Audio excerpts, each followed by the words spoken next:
asalaamaaleykum mbokk internetu 24 média ñu ngi leen di nuyu di leen jaajëfal di leen wax ni ñu ngi seen émission Jaay sa Ngor Jaay sa Ngor nag comme ni ma ko waxee woon ci bande annonce bi journal fait divers la boo xam ne lu nekk biir Mbour ak li ko wër dinañ leen ko génneel tegal leen ko ci table bi ñu waxtaanee ko di leen wax na tey ñu ngi waxtaanee thème bu am solo ñu koy wax adultère maanaam am jëkkër am far demaloon nañ leen ci terrain bi nag am élément buñ leen defaral ñu bàyyi leen ngeen seetaan ko ñu ñëwaat seen émission Jaay sa Ngor. waaw soxna si yow lan moo la xiir nga nekk mari ba pare am fan. waa sëñ bi li nga ma laaj damay sawar tontu la ci ndax man jamono jii ñu nekk damay dund lu métti loo xam ne mënu ma si waxtaan ak kenn moo tax bi ngeen ma woowee wax ma lii rek ma sawar ci bëgg poids bi dañ ci man damaa nekk xale ñu may ma jëkkër. damaa nekk xale ñu may ma jëkkër. ma nekk xale bu ndaw na xaw ma dara. xaw ma dara sëñ bi.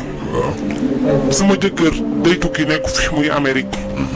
bu ñëwee bala muy ñëwati yàlla moo xam dina fa def gën gaa tuuti 10 ans 5 ans xamuñu lu may dund manqué wu ma dara nag mu defaral ma kër gu baax. sama kër boo fa ñëwee yow gis nga sax moo ne la wut toogal doo ñëwee sax toog manqué wu ma dara waaye daal man sama problème bu gën a mag mooy damaa mënta téye sama bopp. waaw man ñun li nga xam ne moom lañ mënul comprendre yow nee nga sa kër sa jëkkër autant pour moi tabaxal na la kër yow manqué woo dara dépense bi loolu yëpp am nga ko mais day am waaye yaa ngi ut ay far à côté mënoo téye sa bopp yow loolu noonu ko muy expliqué mënoo téye sa bopp maanaam. munu xam nga sa jëkkër takk la nga nekk xale bu ndaw xamoo dara yàlla boole la ak moom mu ñëw am lu mu la xamal dem loolu dafa doy waar dafa métti te man gisuma yaay gisuma papa gisuma kenn ku ma orienté te yow yaa ngi sama kër gis nga ni mu mel boo ma xoolee rek di nga xam ni namuma dara man daal loolu mooy sama problème ku ma si mënoon a dimbali nga dimbali ma rek te yàlla tax waaw man fu ne laay dem damay génn dañ may invité des fois damay jógee quitté fii dem beneen dëkk. te ay xale yu góor yu ndaw ñoo ma koy def loo te man nekkatuma xale magum jëmm laa am naa samay doom mais gis nga kër gi kenn nekk fi man rek maa fi nekk ndax mbonte yi may def mënuma sax dëkk ak sama doom. mais yow magum jëmm nga wax nga ko mais magum jëmm nga yow soxla sa parent nekk fii wala sa papa nekk fii pour ñu jëm la orienté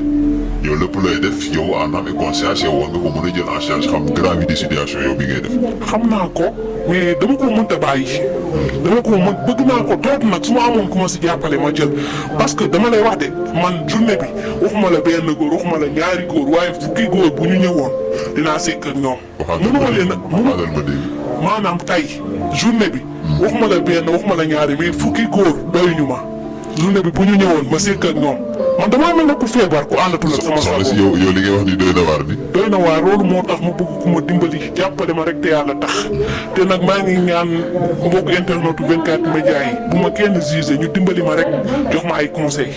loolu daal laa soxla woon. booy léegi yow ban yëg-yëg ngay yëg yow booy par exemple li ngay def ni boo koy def yow loo si yëg yow. xaw ma ko damaa mel ne ku ñu yàq déggoo li ma la wax sànq. man su ma gisul góor sax sama plaisir ma utal ko sama bopp. xam nga ni kon loolu c'est grave man maa mënta téye sama bopp noonu la ma yàlla bindee. léegi est-ce que sa borom kër yëg nag li ngay def. ah sama borom kër du ko yëgu ko mais dara manqué wu ma gis nga sama téléphone maa ngi yor iPhone 11 Pro Max gis nga sama kër yow yaa ngi nii toog dara manqué wu ma loolu daal mooy sama problème. léegi yow mënumaa téye sama bopp gis nga sama jëkkër bu ñëwee moom kese sax damay yàqamti mu gaaw ñibbi parce que moom rek mënuma satisfaire. yow léegi yow boo toogee xalaat sa diggante ak sa jëkkër nekk si kaw di daan dooleem pour bu amee indi fii yow nga des fii nga nekk si naka suul noonu yow looy sentir looy yëg. déggoo li ma la wax sama yaram day métti na ma ba si kanamu yàlla mais dama ne la lii feebar la ci man ndax jigéen bu toog jàkkaarloo yow ne la 10 góor doyuñu ma si journée. xamal ni loolu feebar la sëñ bi. léegi yow lan nga yaakaar ne tey buñ la doon dimbali maanaam si naka lañ la si mën a dimbali. xam nga tey ñiy déglu télé bi bari na ñiy déglu ak ñiy seetaan bari na du si ñàkk kenn koo xamante ne nii dina ma mën a jàppale wax ma loo xamante ne dinaa xoolaat sama bopp ci conseil yi daal man loolu rek laa soxla te gis nga lii nii njëkkeewu ma ko fii def naa ano Facebook dugg naa fu nekk pour ñu jàppale ma mais damay gis ni dañ may xas di ma kii te man loolu feebar la si man man maa mënta téye sama bopp. te yow nga foog ne yow. mbokk yi ñu mel ne ñoo ko gisandoo ñoo ko déggandoo femme bi cri de cœur dëgg la lancé mu mel ne soxla na ndimbal mais comme ni mu ko waxee soxlawul ku ko xas soxlawul ku ko wax lu ko neexul ndimbal rek la soxla. li moo nekkoon seen émission jaay sa ngor ñu leen di jox dig daje beneen émission beneen numéro incha allah.